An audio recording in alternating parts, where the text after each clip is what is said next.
Charles, that was fantastic. The fluency you've displayed, man, that's like, woo, killer. Thanks. You're welcome.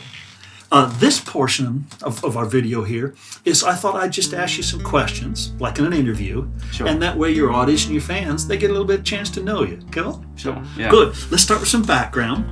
Tell us a little bit about where you're from and what were your earlier, musical influences, and what did you do when you first started playing? Sure.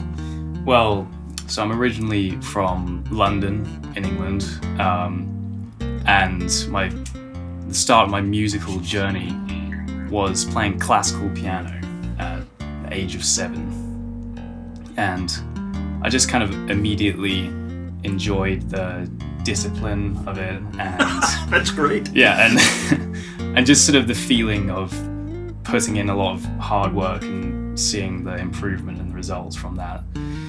And then when I was about 11 or 12, I had some friends who were really into hard rock and like metal music and that kind of stuff.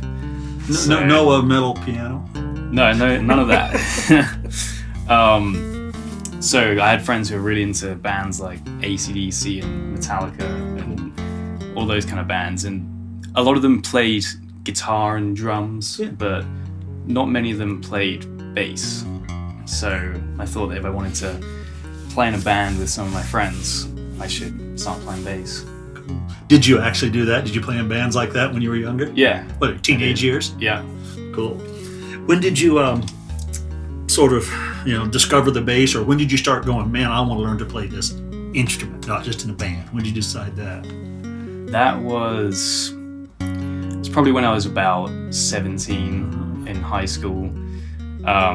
I had a teacher, and I actually discovered Victor Wooten around that time. Cool. I saw him playing Amazing Grace, and it was the best bass solo I'd seen up until that point, and that's when I realized I really wanted to learn the instrument and master the instrument. That's outstanding.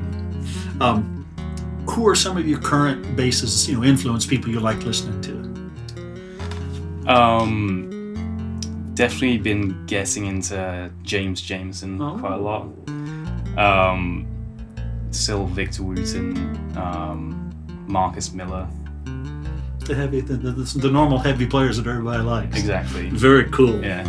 Let's talk about this tapping, which you've absolutely mastered the technique.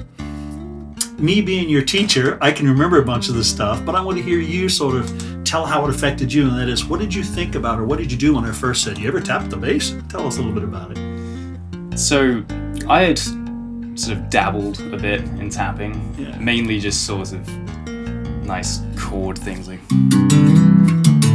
just trying to make simple pieces, things like that. So then when you challenged me to learn a piece from Tapestry, which is Grant Stinnett's Raindrops, I really enjoyed learning that piece because I hadn't really learned a tapping piece which had nice form and nice melody to it. That's common. Yeah. So many people, when they start tapping, they just do sort of like funny little exercise things or something, as opposed to a song. Yeah. Go on. So yeah, I practiced that a lot, and I really got into that. And then I think B flat minor 1, one of the etudes, was in that book too. That's killer. And I loved learning that. Cool. And yeah, it was the first time I'd really sort of had some kind of methodology to learning tapping. Very cool.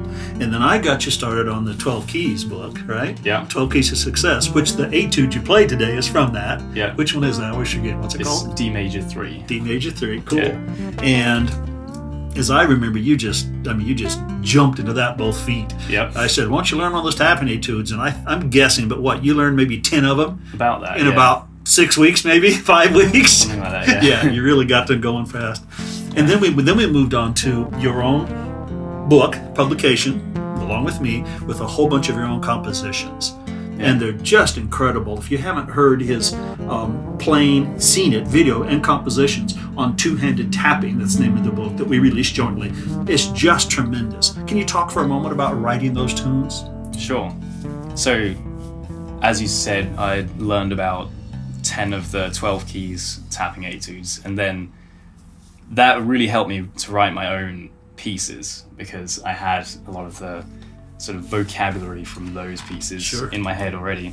So the first pieces I wrote were just sort of like an extension. They were just more tapping etudes, basically. Yeah. And then I started writing more sort of less in the classical style and more sort of like songs as opposed to classical etudes. Yeah.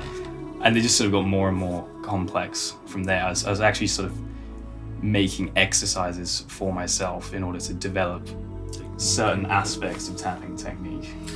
Many, if not all of those from that book, aren't they, are featured on your YouTube channel? Yeah, a lot of them are. Good. I'm sure they can go see those. Now you're playing 1,000,000 miles an hour. Besides, you can play beautiful stuff. Talk about this fast stuff. How did you learn to play it so darn fast?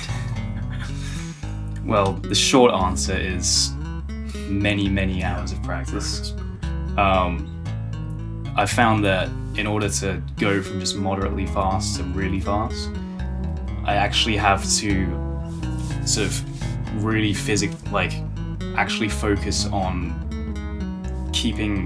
minimizing all sort of unnecessary movement and just getting economy of motion and just actually consciously thinking about that while I'm playing, because otherwise if there's any unnecessary movement, it's just going to be impossible to get the efficiency that you need to play at that speed. When I watch you play it at the tempo we did a while ago, I swear my eyes are following, but I'm a little bit behind you the whole time. Right. It's moving so fast. Yeah. Charles, this is tremendous. I'm very proud of the work you've done, and your playing speaks for itself. You are achieving mastery of this instrument, the tapping. Good on you. Thanks. You're welcome. Let's play that piece again at a slower tempo, so those people who might want to copy it, they can actually see your fingerings. Fair enough? Sure. Cool. Yeah. Cool. Let's do that.